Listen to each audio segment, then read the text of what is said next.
What's up, ladies and gentlemen? Welcome back for another Game of Thrones Season 8 prediction video. Today I want to have another discussion about why the others have returned, or more importantly, what the Night King actually wants. This is a very popular topic in our community, and I think it's a very important topic considering we have been building towards this moment ever since the opening scene of the show and the book series. According to the Children of the Forest, we did learn why the Night King was created in the first place, but it's not exactly clear why he has decided to come back now, nor do we know what he wants. I guess it would help if the Night King actually spoke, because he could tell us what he wants. But I have a very good feeling it will have something to do with the third big twist in the television show.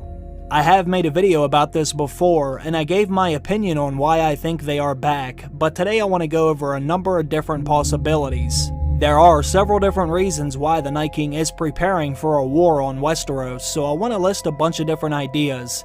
Then hopefully at the end of this video you will comment and let me know what your opinion is. Tell me which one you think is most likely to be the cause of the Night King's return. And keep in mind, these are in no specific order. Now let's begin.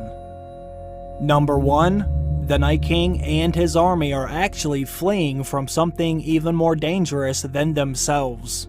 This is an idea that I think is really interesting because I don't think too many people would expect something like this to happen. We are led to believe the others are the scariest and most dangerous creatures in the realm, other than maybe the dragons. But the thought of the Night King running from something that hasn't even been revealed would be terrifying.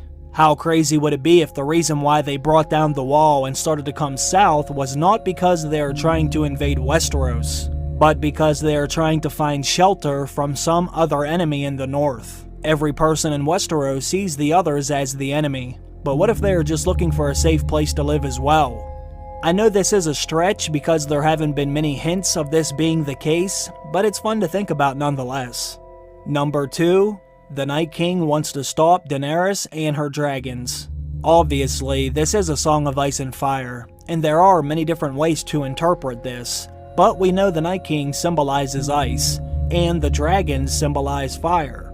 These are two opposing sides that are on a collision course, and it's just a matter of time before they slam into each other again. We know the others were already active before Dany's dragons were born, but there is also some evidence that the Night King may have some green seer abilities like Bran Stark. We know Bran and the Children of the Forest use the weirwood trees, and since the Children of the Forest created the Night King, I have reason to believe he may use them in a similar fashion.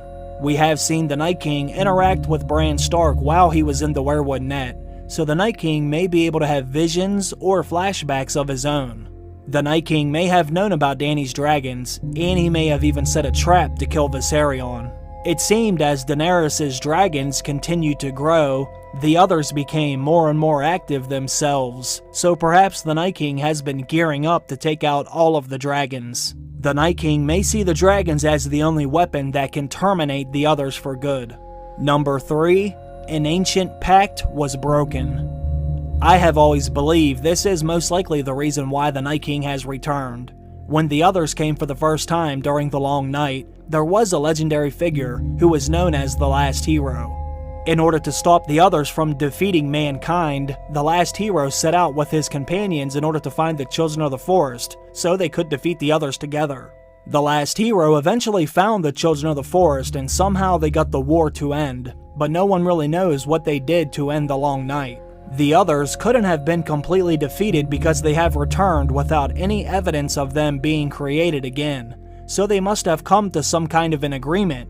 The Children of the Forest did agree to a pact before with the First Men, so I am thinking they may have made some kind of pact with the others to get the fighting to stop again. But something must have happened since then to cause the Night King to activate all of his soldiers again, and head south. The Night King may have stayed under the ice if the humans or Children of the Forest would have held up to their end of the deal. Number 4. The Night King wants to rule the world. This is one of the things that motivates most of the characters in this story. An antagonist usually wants more power, so perhaps the Night King wants the same thing. Maybe he wants to claim the Iron Throne for himself. The Night King surely sees himself as superior than the humans, and he may want to secure a position for his own kind south of the Wall. He may want to rid the world of all the humans and claim the entire planet for himself and his army. I know there are actually some people out there who believe the Night King will win by defeating pretty much everyone in his path, and if that's the case, he could make his home anywhere he pleases. I do not believe it'll play out like this, but since the Night King's motives are unknown, I guess there is always a chance this is what he actually wants. Daenerys did have a vision of the Iron Throne covered in snow, and it looked like the city was destroyed. There was also that Season 7 promo that showed Cersei sitting on the Iron Throne, and it was so cold you could see her breath. Then it went directly into the Night King's eye. So maybe the Night King has his eyes set on King's Landing, but we shall see. Number 5. The Night King is fulfilling his original purpose. The Night King was created by the Children of the Forest, and their intentions were to use him as their own weapon of mass destruction against the First Men, who were taking over their lands and cutting down their sacred weirwood trees. If the Night King is just a symbol of death, then he may be just completing his original task of killing all humans in his path. I would like to think they have a bigger purpose than this, but the creators of the show have went on record and said their version of the Night King is not necessarily evil, but more like a machine that was built just to deliver death. He is technically doing exactly what he was created to do. They said he will never talk, because what would death say? However, this doesn't seem to be entirely true, because we have seen the others spare some lives over the course of the series. Samwell Tarly's life was spared, and another brother from the Night's Watch was spared in the pilot episode. So if their goal was to kill every human, then they should have killed them too, right? Number 6. The Night King wants to stop AZOR AHAI. If the legends are true, AZOR AHAI was the hero who was able to defeat the darkness thousands of years ago. And according to Melisandre, AZOR AHAI will be reborn, and he is their only hope of defeating the Night King. There are many different theories on who this legendary figure may be, but perhaps the Night King has also seen something in the weirwood net, and he knows he needs to defeat AZOR AHAI in order to save his own race of inhuman others.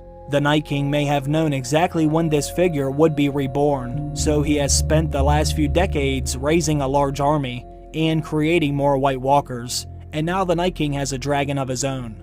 The entire series may be building up towards a showdown between the Night King and AZOR AHAI Reborn, and whoever wins will reign supreme over Westeros. Number 7. The Night King is looking for his Night's Queen. This is another popular theory in the community. I know many people believe the Night King is looking for a queen. Now that the Night King is no longer getting any more sacrifices from Craster, he may need a Night's Queen now more than ever. The original Night's King from the books was the 13th Lord Commander of the Night's Watch, and one day he met a woman that was described as a female other. Together they ruled the Wall for 13 years, and it is said that when he gave her his seed, he gave her his soul. Then, he bound the Night's Watch to his will, and the Night's King and Queen started to make sacrifices of their own, until one day they were defeated. Perhaps the Night King we know today is trying to do the same thing. He may be looking for a queen to continue this tradition. Some people even say the Night King is going to Winterfell to free the original Night's Queen, who may be imprisoned within the crypts of Winterfell. But there are other theories that say Cersei, Daenerys, or even Melisandre is going to become the new Night's Queen. They haven't laid much of the groundwork for this theory in the show, but I won't rule anything out just yet. Number 8. The Night King is going to the God's Eye. This theory has become very popular lately, but it has been around for a while now. I remember seeing some old blogs written about this that were dated around 2010, but it might even be older than that. Basically, the God's Eye, or the Alaphasis, is one of the most sacred places in all of Westeros.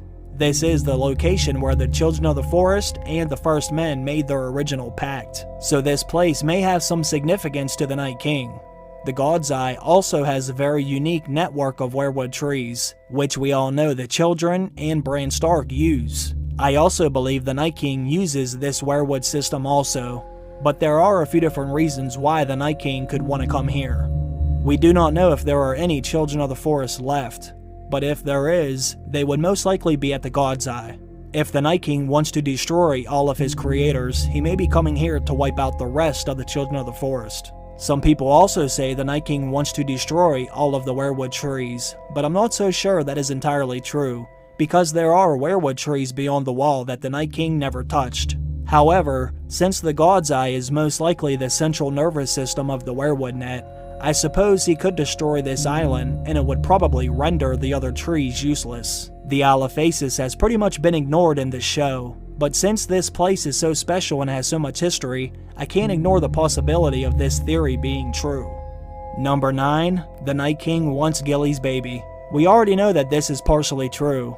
Craster was sacrificing his sons to the others for years. According to Craster, he had 99 sons, and Gilly's was going to be 100. The others intended on taking Gilly's baby, but as we all know, Sam killed the White Walker that had come for little Sam. So we know the Night King did want these babies at one time, but we do not know if this is what has motivated the Night King to mobilize his army. They were already killing people before Gilly gave birth, but things have started to intensify since Gilly took little Sam south of the wall. I guess you could say that was going to happen regardless because the story has to pick up no matter what.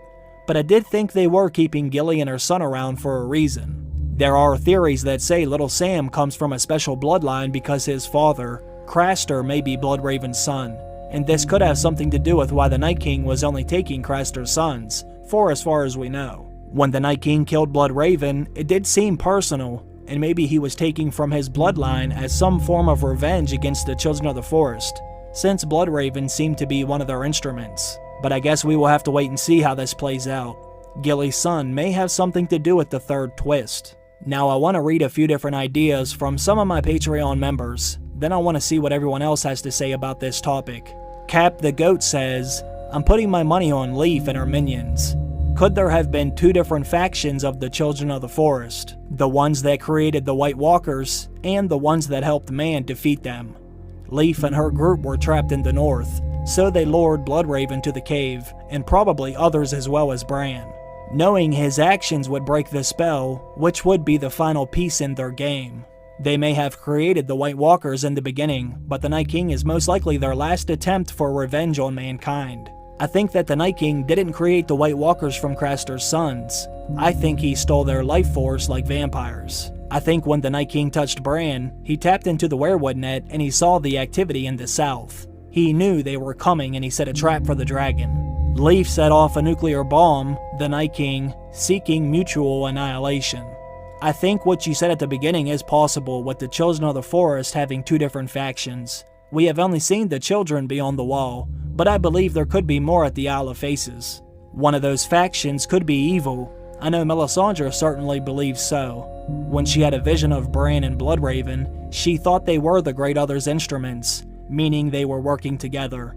So if you look at it that way, you could be right. Brayden says, my best bet is he was receiving offerings from the Night's Watch, and when that stopped happening, Craster took over and started to give them offerings. And now that that's happened, he's probably looking for more, or he considers the deal to be broken. I'm assuming that's what you meant by that. But he also says, or when the first long night happened, the humans could only drive the others back beyond the wall. They couldn't totally defeat them. As time went on, the Night King grew an army, but my best bet is he wants revenge on the children because they created him. You do make some good points here. Now that the Night King is no longer getting his sacrifices, he might see that as their deal being broken, and that may be what ultimately caused him to come south. Now I know everyone always says the Night King was already active before all of this, which is true, but the Night King never attempted to breach the wall until now. So something had to have happened since the current story started to make him want to come south. Yes, he was killing people already, but it wasn't until recently that he decided to truly mobilize his army and bring the entire force down on the wall. But I know everyone has their own opinions on this, and that's why I wanted to present all these different possibilities, because there are a number of different reasons that could explain why the Night King is doing what he's doing now. So your guess is as good as mine. Let me know why you believe the Night King chose to come south now. I want to hear from everyone on this one. Don't hold back. I would love to hear any crazy theory you may have. Anyways, thanks for watching the video. I want to give a special shout out to everyone on Patreon before I sign off, and I just wanted to let all of you know how much I appreciate the support you have given me. It really means a lot. Have a great day. I will see you in the next video. Bye.